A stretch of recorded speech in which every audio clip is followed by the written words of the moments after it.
Hey Summoners, welcome back to another ProGuides video. My name is Nathan Ng, and today we're going to be talking about our beginner's guide for the jungle for Season 12. Despite the name, this isn't just a guide for new players. Maybe you need to catch up after preseason break, or you just want to make sure that you have all the basics down so you can get your season off to a good start.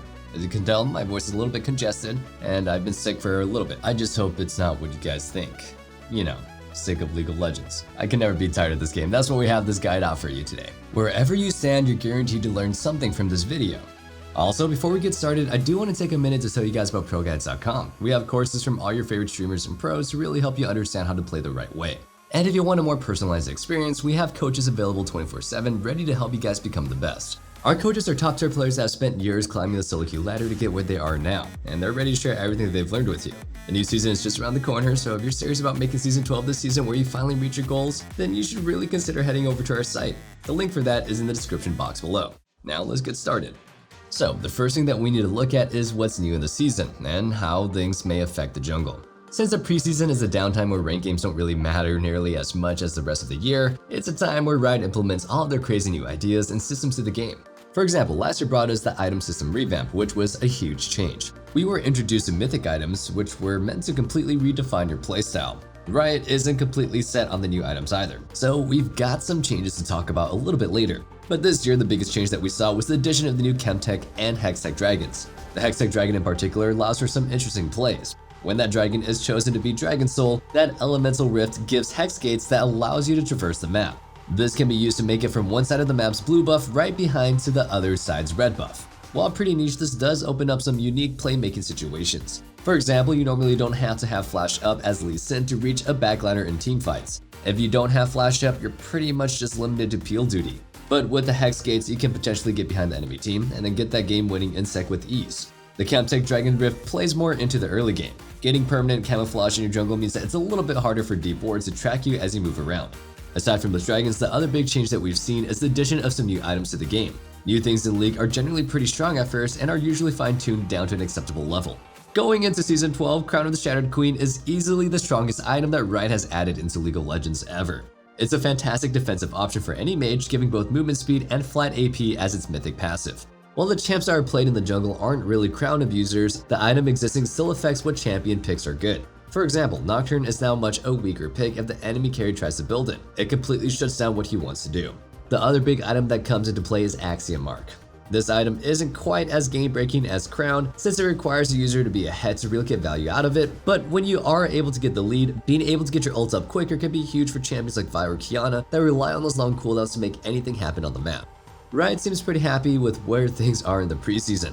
The balance patches since it started have been fairly light, so we can assume the meta will look pretty much the same once the season starts. And that brings us to today's question of the day. What is one thing that you'd buff and one thing that you'd nerf before the start of the season?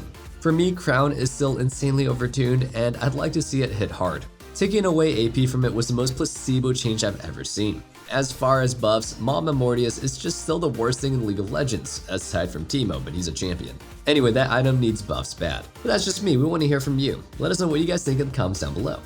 Okay, so now that we've got the new things out of the way, let's talk about some jungle basics. Some of you more experienced players may think that you don't really need to hear what I have to say here, but even players in upper elos get sloppy and start to lack in this department. Solid fundamentals are just as important, if not more important, than having good mechanics. No matter what role you're playing, having a game plan for the early game is key to finding consistent results. Obviously, League is a very dynamic game, and there's always the potential for some variance here and there, but you'll want to try to stick to your plan as much as possible. So, how do you establish a plan? Well, there's a lot of factors that take into account. Everyone talks about how much jungle affects other roles, but that's a two-sided coin. Junglers can be just as affected by the lanes. For example, maybe you have a really strong early jungler like Lee or Xin Zhao, and the enemy is somewhat relatively weak like Ivern. You probably want to fight him as much as possible, or at least invade and take his camps. But if the enemy mid laner is constantly shoving in your mid and roaming, that's a lot more difficult to do and get away with, and you may just end up donating double buffs to the enemy. So to avoid getting caught out in sticky situations, the first thing that you need to do at the start of every single game is to try to think about which laners are going to have priority. There are basically an unlimited number of possibilities for matchups across all three lanes, so this part definitely takes some experience. Once you measure it all up, you know your limits on each side of the map. Let's give a generic example. Say you have a hard-winning top lane matchup, but a losing mid laner. Should be able to contest the top scuttle crab if you're the stronger jungler, but should avoid invading since mid can get there pretty quickly. If both your laners are bullies or priority, you can consider going for an aggressive invade. If both laners lose early, give up Scuttle Crab and go for a full clear. So far, this has just been talking about the top side priority of the map. If you have a strong high priority bot lane, you can of course still scoop up a Scuttle there. If that's the case, you'll probably want to consider starting off your top buff and then pathing down. But if all three of your lanes are losing, remember that it's perfectly fine to just go for that full clear. Scuttle has never been worth losing an entire game over, especially now more than ever because they definitely nerfed the first Scuttle. While plenty of junglers fixate on Scuttle Crab like it's a major objective, in solo queue, I think the most important thing that should affect your pathing is how gankable the lanes are at the end of your path. While you generally want to contest camps near a winning lane, it's usually easier to gank a lane where your allies are being pushed in, since enemies will be overextended there. But not all losing lanes are made equal. For example, ganking for an allied Vladimir is pretty difficult, since he has neither CC or damage to help you out. You'll have a much better time targeting a lane where a teammate has some reliable point-and-click CC. One of my personal favorites is Maokai. If my top laner logs that bad boy in, I'll set up a tent for the first 10 minutes of the game. Now, another more general tip that applies to all roles is avoiding high variance plays. That means to stay away from plays that aren't simple, easy to execute, and in your control. We've mentioned this in our other videos as well, so you know it's a pretty important topic. This is another thing that you just have to play by ear, since there's no hard set rules on what is and what isn't high variance. There are countless high variance plays that you can make in a given game, and some will work out while others flop. Blindly invading the other camps with no vision and other enemies being MIA is one big one that a lot of junglers are guilty of. Avoiding this is pretty simple. Work with your support to get wards down in the enemy jungle. Then only go for an invade when you know that either the jungler is on the other side of the map or his laners won't be able to move to help him. Another high variance play that costs a lot of games is botched tower dives. Tower diving can be a really strong way to snowball a laner, since it usually denies the enemy laner a lot of CS in the process. But you should only be going for it if it's easy to pull off and if you know you could do it. For example, something like Lee Sin plus Annie makes for a super easy dive on a squishy mage at level 6. Unless you know she somehow has Crown of the Shafted Queen, then just don't even bother.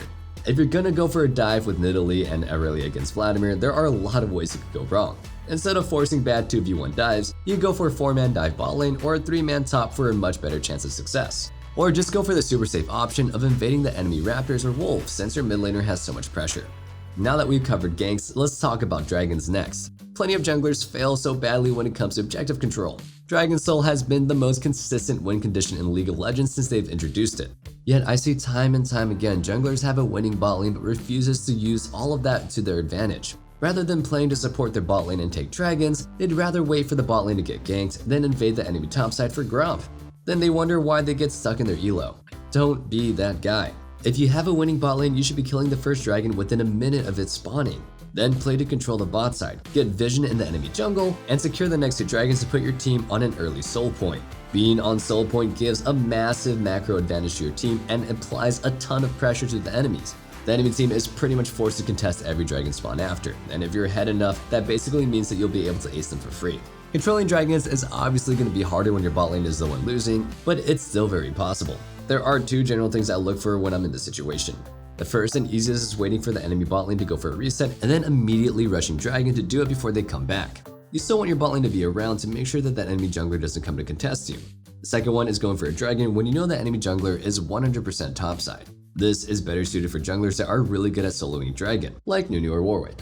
There's also that possibility that the enemy bot lane comes up to check, so make sure that you communicate with your bot laners that they need to move if that happens.